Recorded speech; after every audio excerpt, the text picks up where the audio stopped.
She needed a job. He needed an assistant, simple. Except the moment those elevator doors closed, nothing was ever going to be simple again. He's powerful, he's married, and neither of them can stop. Stay with me. This one hits different. The elevator doors were about to close when she slipped inside. Isabella didn't run. She never ran. Not because she had somewhere to be on time, but because her mother had taught her long ago that a woman who runs through a lobby announces her desperation before she even opens her mouth. So she walked quickly, one hand pressing the door sensor, the other gripping the strap of her brown leather bag like it was the only thing keeping her anchored to the ground. The lobby of Wolf Enterprises was the kind of place that made you aware of every single thing wrong with your outfit. 40 feet of Italian marble, glass walls that reflected the São Paulo skyline like a painting that knew it was expensive. A reception desk so long and white it looked like an altar. Isabella had triple-checked her blouse before leaving home that morning, ironed her black pencil skirt twice, and worn the pearl earrings her grandmother left her. The only thing she owned that didn't feel like an apology. She stepped inside the elevator. There was already someone there. She noticed his shoes first. That was the thing about elevators. You couldn't look at a stranger's face without it meaning something, so you looked at their shoes instead. His were black Oxford leather, polished to a mirror finish without a single scuff. The kind of shoes that had never touched a bus floor. Her eyes moved up without permission. Dark charcoal suit, perfectly cut. Not bought off a rack, she could tell by the way the fabric rested on his shoulders like it had been convinced to be there. No tie. First button open. A watch on his left wrist that caught the light with the quiet arrogance of something that cost more than her family's annual rent. She made herself look at the floor panel and pressed 34. The button for 34 was already lit. She felt him glance at her. Not a lingering stare, just the brief, involuntary assessment that happens between two people in a small space. She kept her eyes forward. The doors closed. The elevator began to rise. 15 floors of silence. She was aware of everything, the faint scent of his cologne, cedar and something darker underneath, like wood smoke, like a decision you can't take back. The quiet sound of his breathing, completely unhurried. The way he stood without touching the walls, without checking his phone, without doing any of the things people do when they're trying to look like they're not nervous. He wasn't nervous. He occupied the space like he owned it. Which, as it turned out, was because he did. She stole one glance. Just one. And the mistake she made was that it landed exactly at the same moment he looked at her. Gray-green eyes. Steady. Not predatory. Worse than that. Curious. She looked away first. The elevator reached the 34th floor with a soft chime that felt entirely too cheerful for what had just happened in her chest. The doors opened. He gestured, a small, minimal movement of one hand, for her to step out first. She did without thanking him because her voice had decided to take the rest of the morning off. The receptionist at the front desk smiled with the practiced warmth of someone whose job description included making nervous people feel slightly less nervous. It wasn't working. Isabella gave her name, explained she had an interview for the personal assistant position, and was told to wait in the set of white chairs near the window. She sat. She did not look back at the elevator. She focused on the skyline, on the city below, on the fact that her family's electricity bill was 3 months overdue, and that her mother had stopped mentioning it, which was somehow worse than if she'd cried about it. She focused on the reason she was here, not for herself, not for a career she'd dreamed about, but because someone had to hold the pieces together and she had run out of other options. 10 minutes later, Marcus, the senior assistant who introduced himself with the energy of someone who had given this tour 400 times and still found himself vaguely interesting, led her down a corridor lined with glass panels overlooking an open office floor. He knocked twice on a heavy door at the end of the hall. "Mr. Wolf will see you now." She stepped inside. The office was vast and spare. Floor-to-ceiling windows, a desk of dark walnut, 2 chairs, a single abstract painting on the wall that probably cost more than she would earn in 5 years. And behind the desk, already standing, already watching the door with those gray-green eyes, the man from the elevator. Isabella stopped walking. He didn't smile. He didn't look surprised. He tilted his head just slightly, with an expression she couldn't read and would spend the next several weeks trying to forget. "Ms. Carter," he said. His voice was low and unhurried, the voice of someone who had never once needed to raise it to be heard. "I'm Ethan Wolf. Please sit down." She sat. She got the job. And standing in the elevator on her way back down to the lobby 40 minutes later, offer letter folded neatly in her bag, Isabella stared at her own reflection in the steel doors and made herself a promise. This is a job. Nothing more. You need this. Keep your eyes down and your head clear. The doors opened. She walked out into the marble lobby, past the altar-white reception desk, through the glass doors and into the noise of the city. She didn't notice that upstairs on the 34th floor, Ethan Wolf had turned from his desk to watch the elevator doors close, and had stood there very still for just a moment longer than necessary. 3 weeks into the job, Isabella had developed a system: eyes on the screen, voice professional, responses brief, never linger in the doorway of his office, never accept coffee from him directly, always let Marcus handle it. Never, under any circumstances, notice the way his sleeves were always rolled to the forearm by 10 in the morning, or the way he said her name, Ms. Carter, with a precision that felt less like formality and more like self-control. The system worked. Mostly. The problem was Ethan Wolf, who seemed entirely unaware that the system existed, or perhaps was aware of it and found it quietly amusing. He didn't flirt. He wasn't inappropriate. He was, by every measurable standard, a perfectly professional employer. But there was something in the way he watched her when she presented the morning agenda, not at the papers, at her, that made the air in the room feel 2 degrees warmer than the thermostat suggested. And there was the way he occasionally paused mid-sentence when she walked in, as if he'd been mid-thought about something else entirely. Linda at reception had noticed. Isabella could tell by the way the older woman smiled into her coffee every morning without looking up. She ignored that too. On a Thursday, late afternoon, when the rest of the floor had emptied and the city outside had turned the color of burnt copper in the fading light, his voice came through the intercom. "Ms. Carter, my office, please." She saved the document she was working on, smoothed her skirt, and walked down the corridor. The office felt different after hours, quieter. The overhead lights had dimmed to something warmer, and the city below glittered through the floor-to-ceiling glass like a second sky. Ethan was standing at the window, his back to her, jacket off, shirt sleeves rolled up. The Patek Philippe caught the last of the daylight. "Close the door," he said without turning around. She did. "I need the Henderson contract cross-referenced with the Singapore amendments before tomorrow's board call." He turned then and walked toward the desk, and she moved to the side table where the files were kept. And that was when the geometry of the room made its first mistake, because they reached for the same stack of folders at the same moment, and his hand landed over hers. Neither of them moved. She looked up.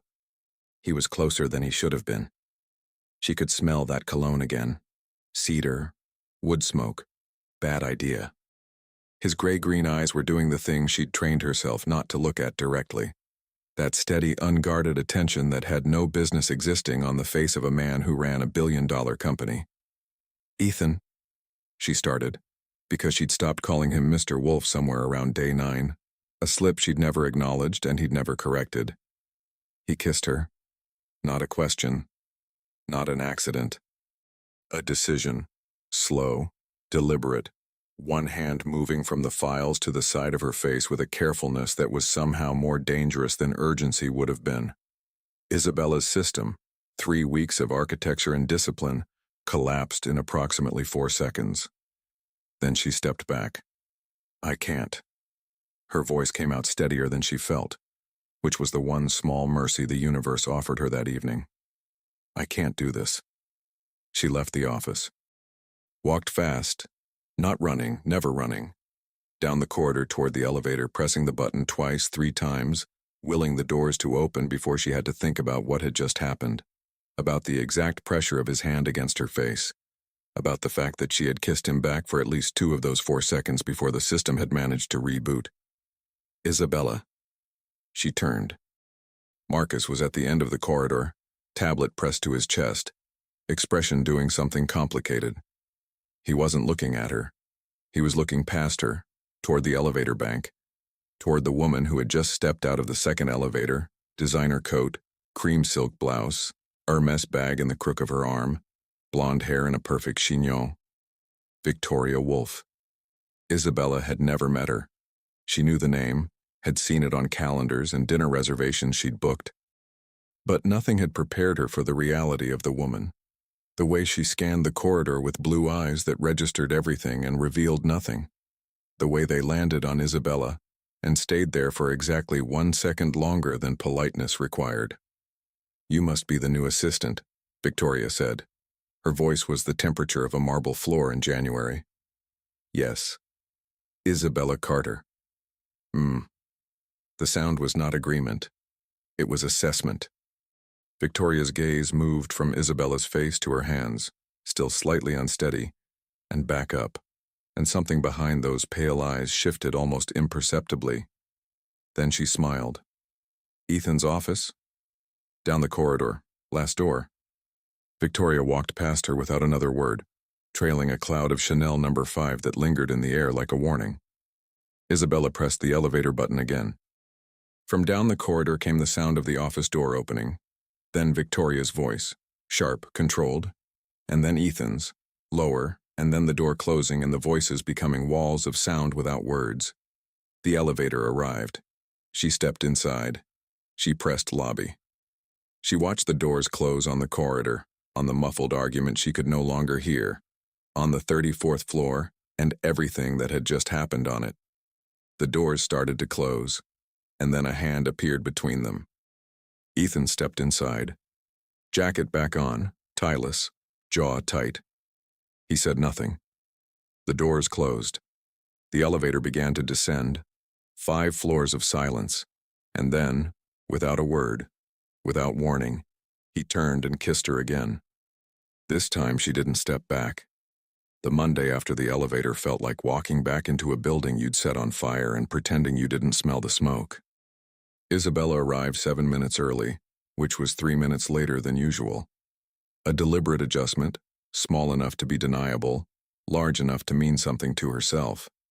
She had spent the weekend doing everything a sensible person does after making a mistake. She had called her mother. She had reorganized her apartment.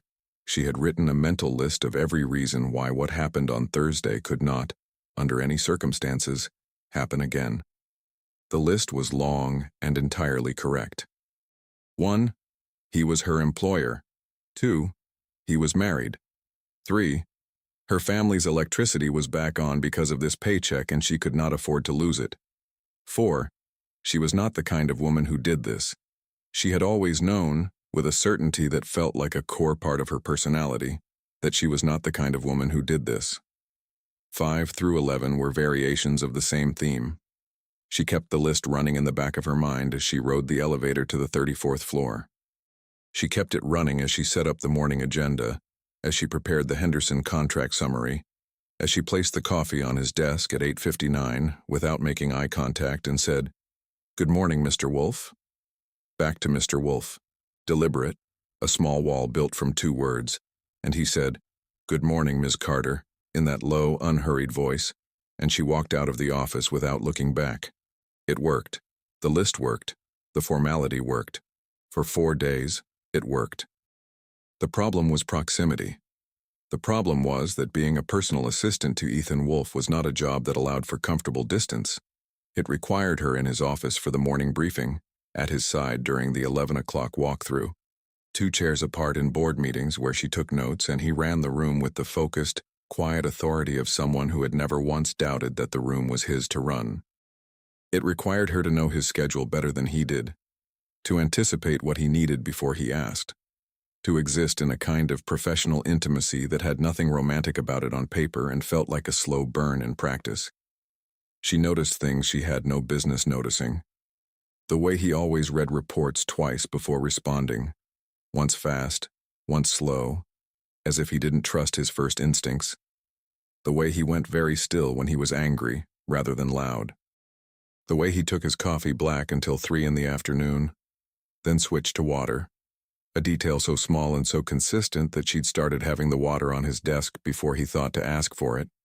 And the first time she did it, he'd looked at her across the desk with an expression she'd catalogued as dangerous and moved on from immediately. He, for his part, was doing his own version of the same exercise. She could feel it, the effort in the distance, the precision of it. He didn't linger. He didn't create opportunities. When their hands came close during a document handoff, he moved his first, quickly, like touching a hot surface. He addressed her formally in front of others and said almost nothing to her when they were alone, which happened less and less because she suspected he was engineering his own schedule to prevent it. They were both very good at this. They were both absolutely miserable at this. It was Linda who said it out loud, which was somehow inevitable. Friday morning, Isabella was refilling her coffee in the small kitchen near reception when Linda came in, poured her own cup, leaned against the counter, and said without preamble, "You know the air pressure in this building has physically changed since you started working here."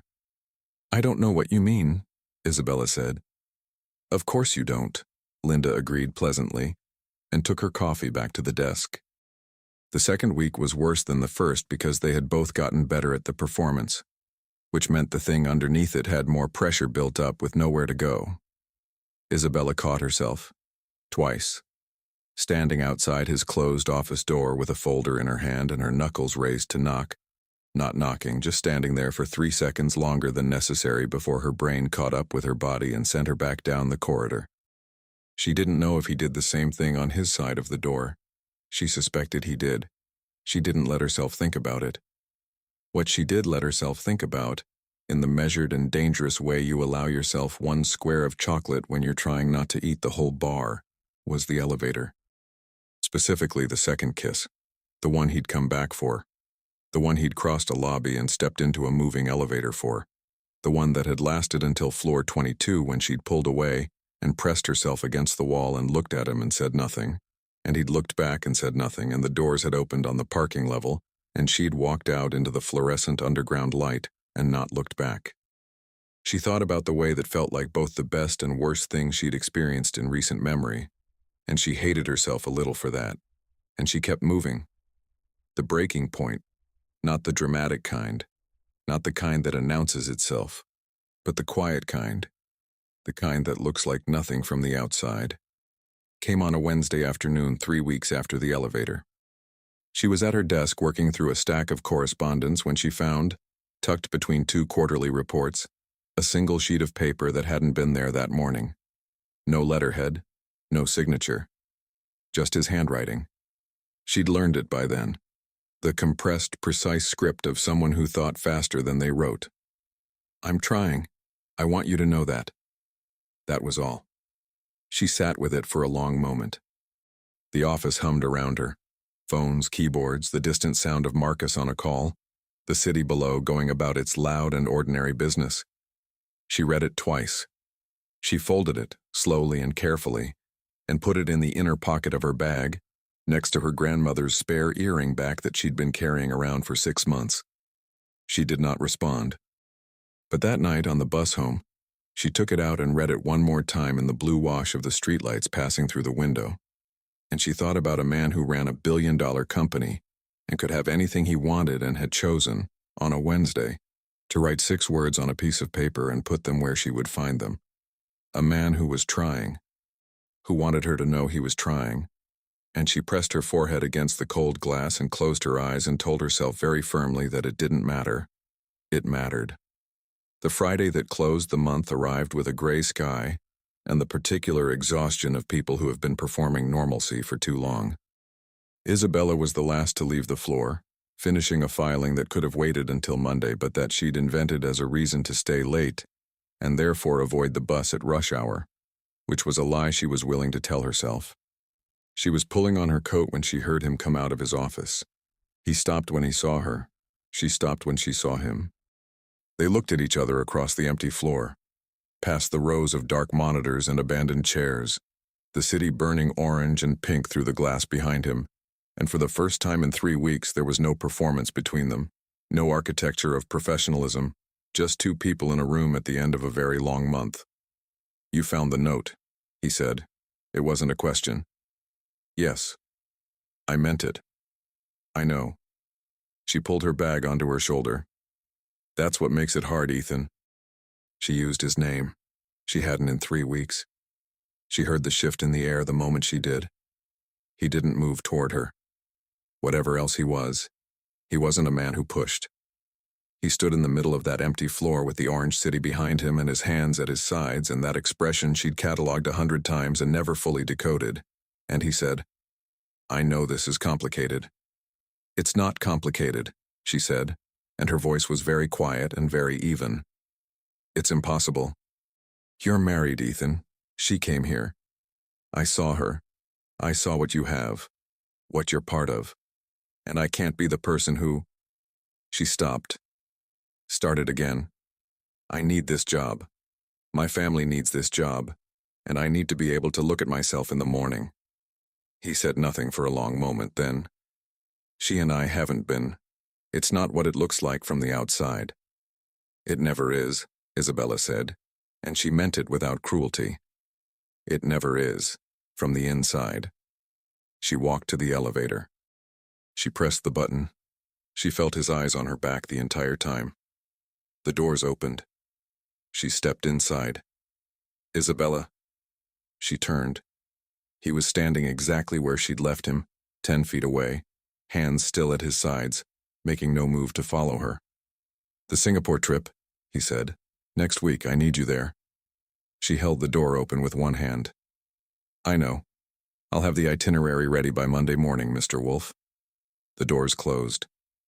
In the elevator going down, she pressed her back against the steel wall and tilted her head up at the ceiling, and breathed, long and slow, and told herself that she had done the right thing, the correct thing, the only thing a woman with a list and a grandmother's earrings and 3 months of overdue bills and a working conscience could do. She told herself that all the way down to the lobby. She almost believed it. Singapore arrived the way consequences tend to, bright, inevitable, and much sooner than you're ready for. Isabella had been to exactly 2 places outside of Brazil in her life, a school trip to Argentina at 15, and a weekend in Montevideo with a college roommate who'd paid for everything and never made her feel bad about it. She had never been on a business class flight. She had never checked into a hotel where the lobby had fresh orchids on every surface, and the concierge addressed you by name before you reached the desk. She had never stood in front of a floor-to-ceiling window on the 31st floor of a hotel tower and watched a city skyline light itself up against a dark equatorial sky, like something out of a film she'd always assumed wasn't made for people like her. She stood at that window for a long time. The room was extraordinary. Not ostentatious. The Wolf Enterprises travel team didn't do ostentatious, they did quietly, devastatingly perfect. White linen, dark wood, a bathroom with a soaking tub she was absolutely not going to use because using it would mean she was comfortable here, and comfort was something she couldn't afford in this city, in this hotel, at this proximity to a man she'd spent 4 weeks successfully not thinking about with great personal effort. Their rooms were on the same floor. Of course they were. She had told herself on the 14-hour flight during which he had slept for 4 hours and worked for the rest, and spoken to her only about the Meridian deal and the Tuesday morning presentation, that Singapore was a job. She had the itinerary. She had the briefing documents, the contact list, the backup contacts, the emergency contacts, the conference schedule broken into 30-minute blocks. She was prepared. She was professional. She was going to get through 4 days in one of the most beautiful cities in the world, with her self-respect intact, and come home with nothing in her bag except receipts and a carry-on of clean clothes. The first 2 days went exactly according to plan. The Meridian conference was sharp and demanding. 2 days of back-to-back meetings in glass boardrooms with harbor views. Ethan working the room with the particular intelligence of a man who understood that real negotiation happened in the 20 minutes before the formal session began and the 10 minutes after it ended. Isabella kept pace without difficulty, which seemed to surprise people, and didn't surprise him at all. When she flagged a contractual inconsistency in the 3rd session that 3 senior lawyers had missed, he glanced at her across the table with something that looked like pride, genuine and unguarded, and then he looked away before anyone else could read it. They ate meals with clients. They reviewed documents in conference rooms. They were completely, impeccably professional. On the second night, the last client dinner ended early. The restaurant, 32nd floor of a Marina Bay tower, the kind of place where the menu had no prices, had emptied of their party by 9. The clients had hotel cars waiting. Marcus, who had flown in for the conference days, had left that afternoon on a red-eye back to São Paulo for a board meeting. The driver was downstairs.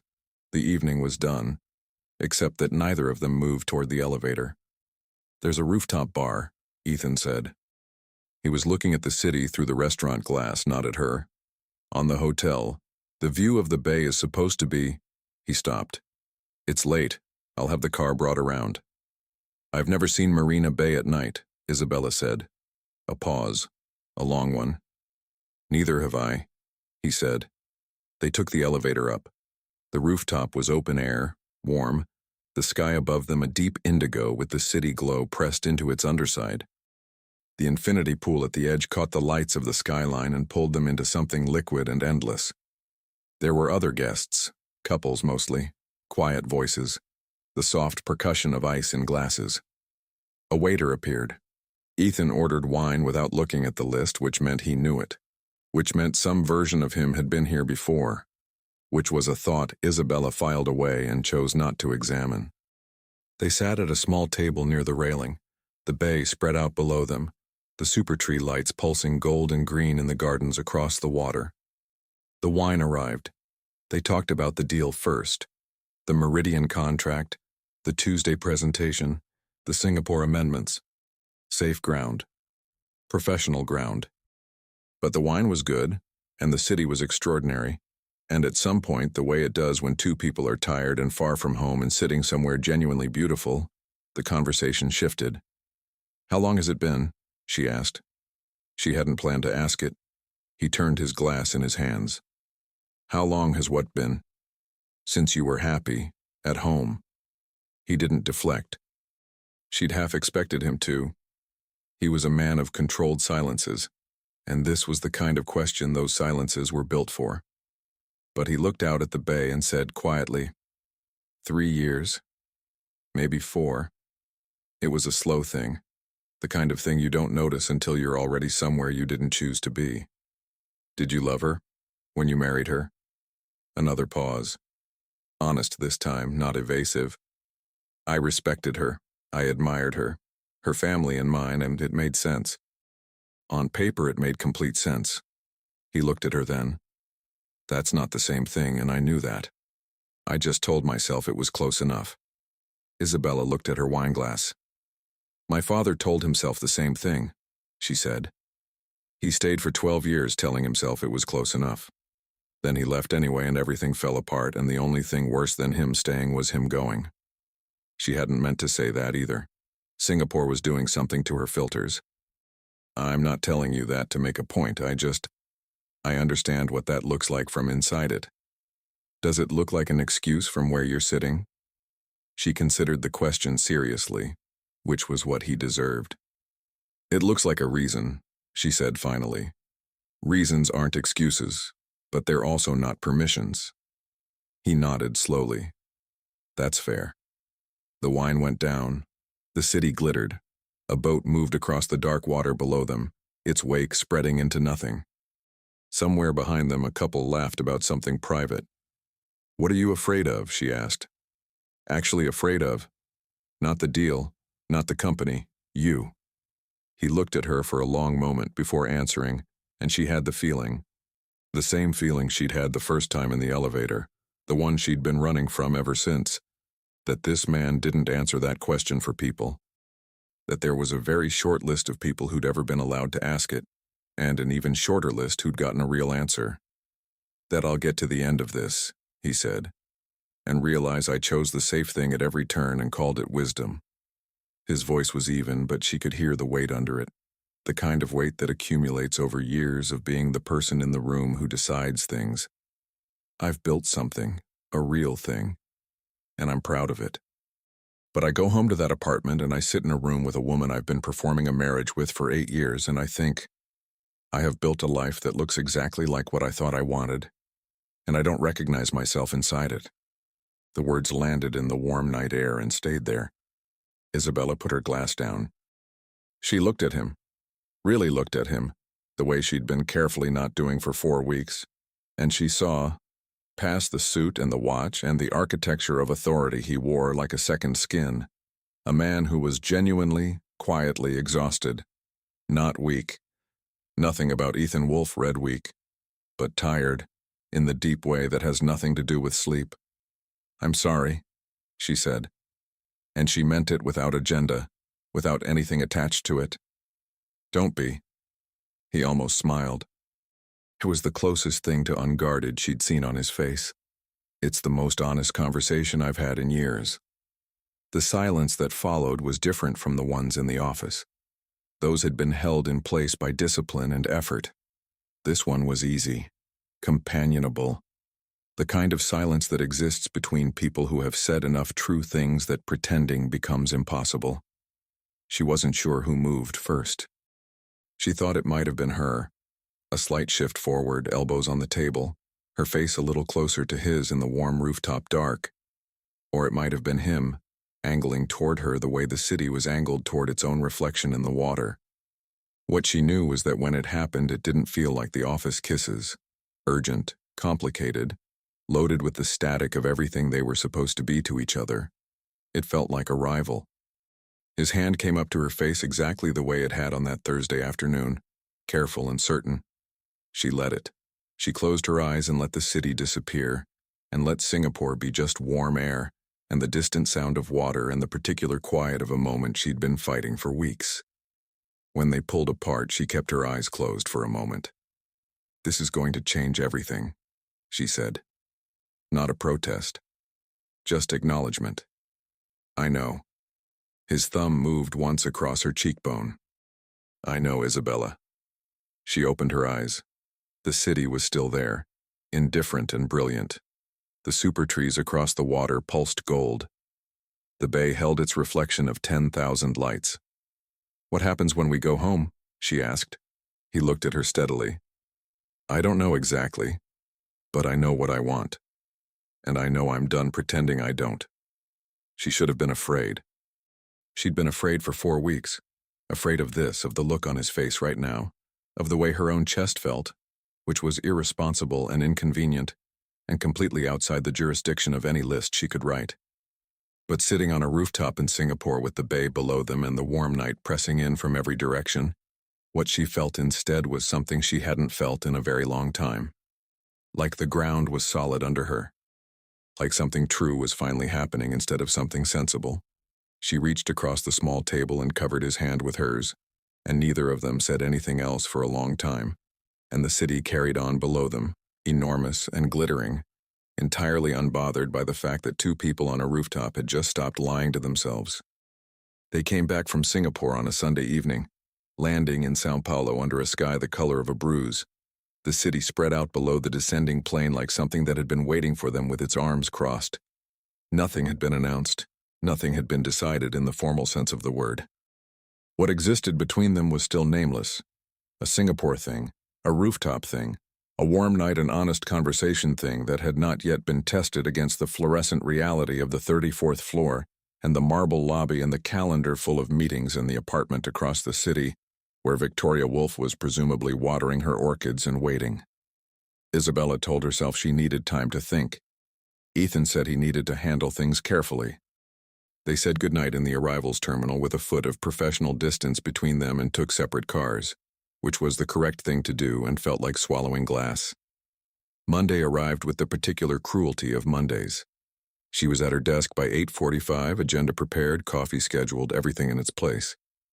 He walked in at 9, said good morning with the measured neutrality of a man walking a tightrope, and they spent the first hour in his office going through the Singapore debrief with the focused efficiency of 2 people who were using work as a shared life raft.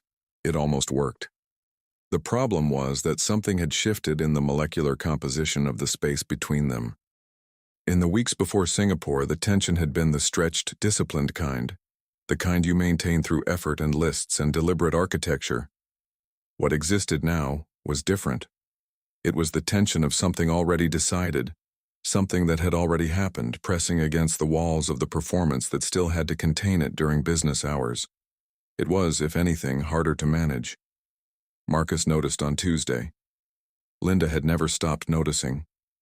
By Thursday, Isabella caught two junior associates exchanging a glance when she walked out of Ethan's office, and she understood that the building, which had always known everything, now knew this too. She went home that night and sat on her bed and looked at her phone and thought about her mother, and the electricity bill and the grandmother's earrings and the list. She took out the list. She'd written it down by now properly in her notebook, and she read it from the beginning. It was still correct. Every item on it was still factually, logically, unambiguously correct. She put the notebook away and thought about a rooftop and a man saying, "I know what I want," with the bay behind him and meaning it in the way that people mean things when they've stopped calculating. She didn't sleep much. The fracture came on a Friday, 3 weeks after Singapore, and it came from a direction she should have anticipated and had somehow convinced herself she'd misread. She was in the copy room, a mundane detail that would later feel important, the way the mundane details of turning points always do, when her phone buzzed with a message from a number she didn't recognize. "You should know that you're not the first. There was one before you. He does this. Ask him about Claire Donovan, then decide if Singapore meant what you think it meant." She stared at the screen for a long time. Then she put her phone in her pocket and went back to her desk and did the rest of the afternoon, with the focused, hollow efficiency of someone who has just absorbed a shock and is processing it in a place where processing is not currently permitted. She did not ask him about Claire Donovan that day. She asked Marcus. Not directly. She was smarter than that, and Marcus was perceptive enough to see through direct. She mentioned, casually, filing some personnel overlaps from 2 years back, and watched his face. And Marcus, who was constitutionally incapable of maintaining a poker face when genuinely caught off guard, did something with his expression that told her everything before he'd said a word. "There was someone," she said quietly, "before me." Marcus set his tablet down, looked at her with something that was equal parts sympathy and discomfort. "It was different," he said. "It was before. It wasn't the same situation." Was she an assistant? A pause that lasted 1 second too long. She was a junior associate. It lasted about 2 months. It ended badly. She left the company. He ended it. He paused again. "Isabella, it wasn't—" "Thank you, Marcus," she said and went back to her screen. She submitted her resignation letter at 4:57 that afternoon. 2 weeks' notice, professional language, no explanation beyond personal reasons and pursuit of other opportunities. She sent it to HR and copied Ethan, and she didn't go to his office, and she turned off her monitor and put on her coat and picked up her bag and walked to the elevator. She was on the ground floor when she heard the elevator behind her open. She didn't turn around. "Isabella." His voice in the marble lobby was very quiet and very controlled, which meant the opposite of what those things usually meant. "I'll finish the 2 weeks," she said, to the glass doors ahead of her. "Everything will be properly handed over. I'll have the transition documents ready by—" "Who told you?" She turned then. He was standing in the center of the lobby, jacket on, no tie, the Patek Philippe catching the lobby light. His expression was the still, careful face of a man who was working very hard to stay level. "Does it matter?" she said. "It matters because whoever sent that message did it deliberately, and I want to know." "Ethan." She said his name the way you say stop. "There was someone before me, a junior associate. She left the company. You ended it." She watched his face. "Tell me that's not true." The pause was brief. "It's not the same. Tell me it's not true." He didn't. She nodded once, the way you nod when something you hoped wasn't confirmed has been confirmed. "Okay," she said quietly. "Okay. Then this is me, doing what she probably should have done, before it went further.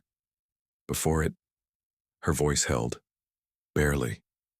I need this to be my decision, Ethan, not something that happens to me. I'm making it now." She pushed through the glass doors. The city received her the way cities always do. Indifferently, loudly, without ceremony. She walked 2 blocks before she stopped at a crosswalk and stood there while the light cycled red to green, to red again, and she pressed her fingers against her grandmother's earrings and breathed. She didn't cry. She would later, at home with the lights off and the city noise coming through the window, but not here, not in the street, not where it would mean something to anyone watching. The light turned green. She went home. What she didn't know, what she had no way of knowing standing at that crosswalk, was that upstairs, in the lobby of Wolf Enterprises, Ethan Wolf stood still for approximately 30 seconds after she walked away. Then he took out his phone. He called Victoria, not to report what had happened, not to perform reconciliation or manage the situation or do any of the things a man protecting his interests might do.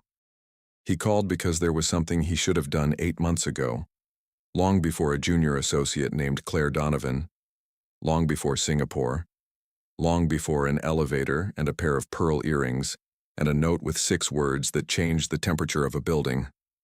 Victoria answered on the second ring. "We need to talk," he said. "Not about her, about us, about what this has been for a long time, about what it actually is." A pause on the other end.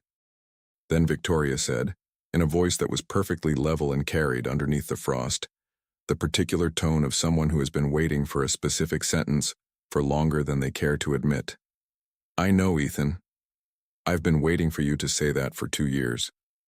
Isabella spent the weekend in the organized misery of someone doing things correctly. She updated her resume. She reached out to 2 contacts in adjacent industries.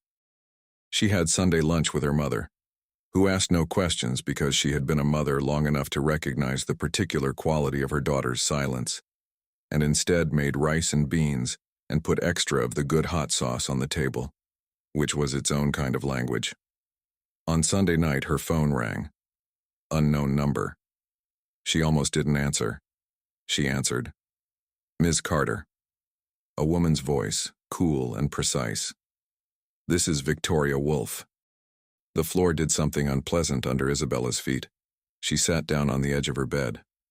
"I'm not calling to threaten you," Victoria said, before Isabella could speak. "I want to be clear about that from the start.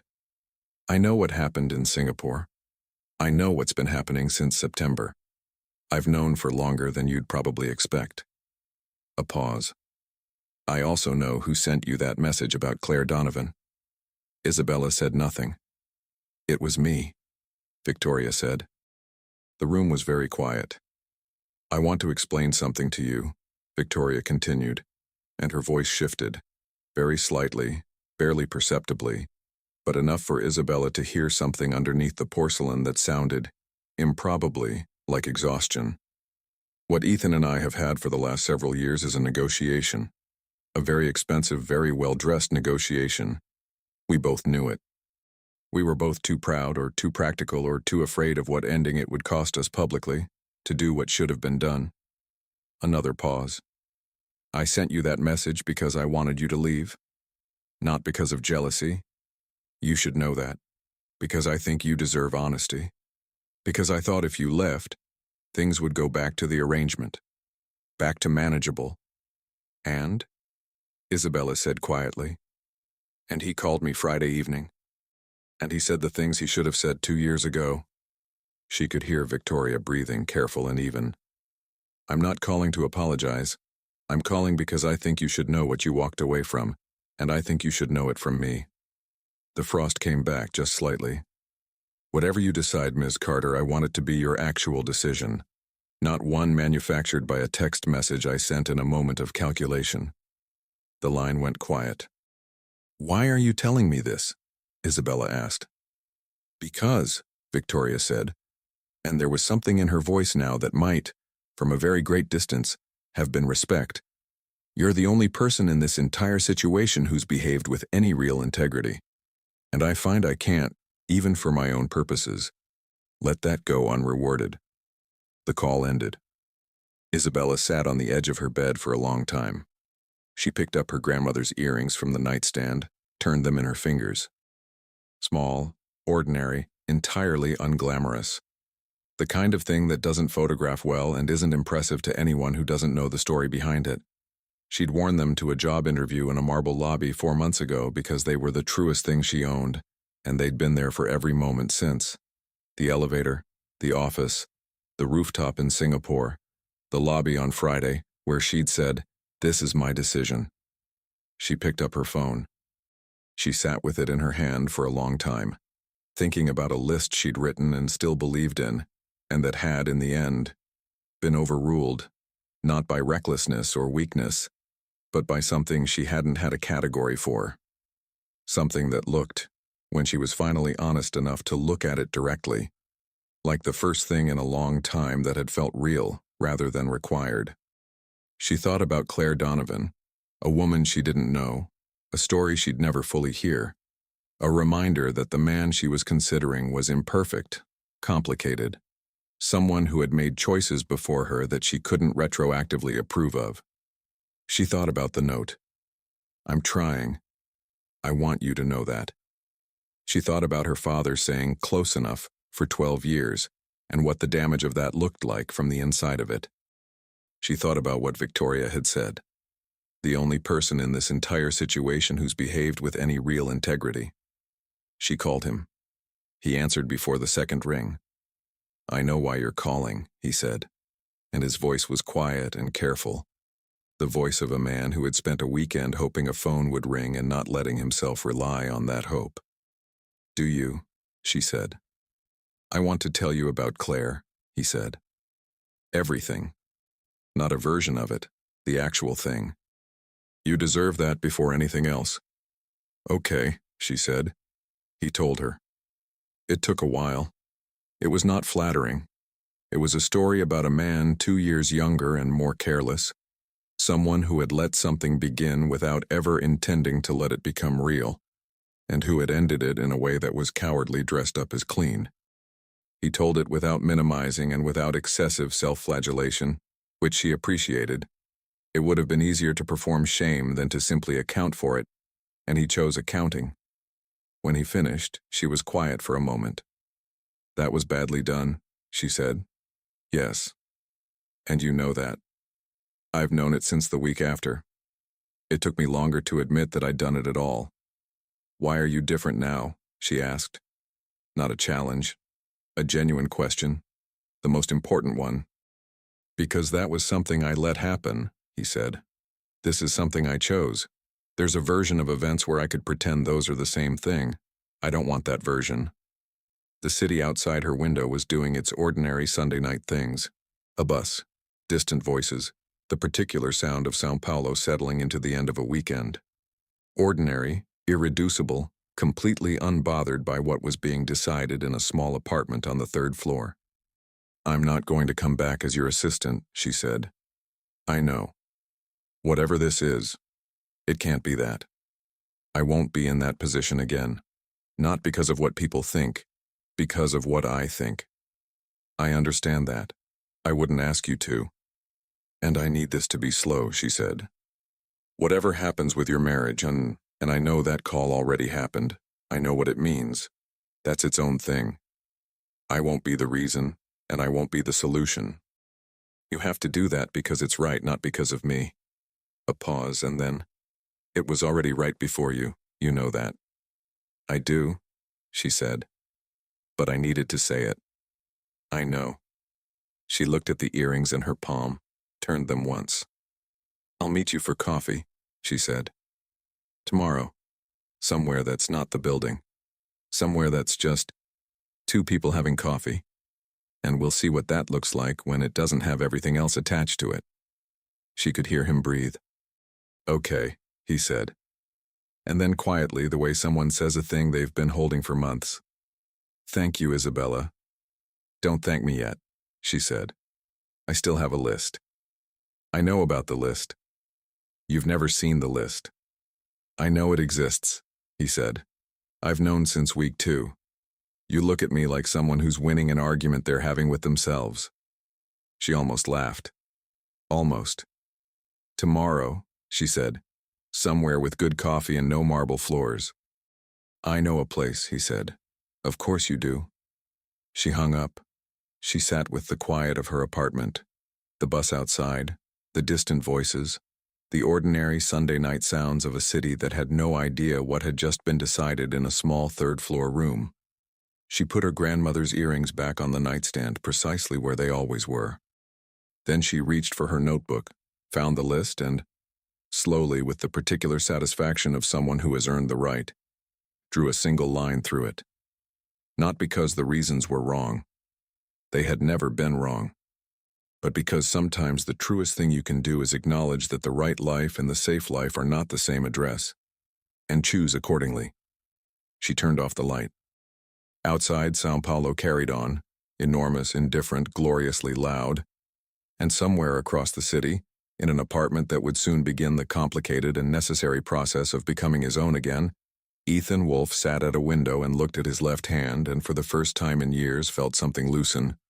Tomorrow there would be coffee, there would be complications, and conversations that hadn't happened yet, and a world that would have opinions about all of it. There would be the long, unglamorous work of building something real from the wreckage of things that had been real in different ways.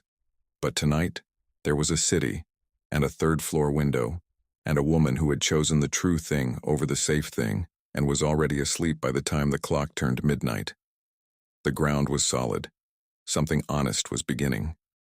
She crossed out the list. He took off the ring, and for the first time, everything was honest. Some love stories don't start clean. Some start in elevators, in offices, in moments you can't take back. But the ones that cost you something, those are the ones that last. If this story hit you, you already know why. See you in the next one.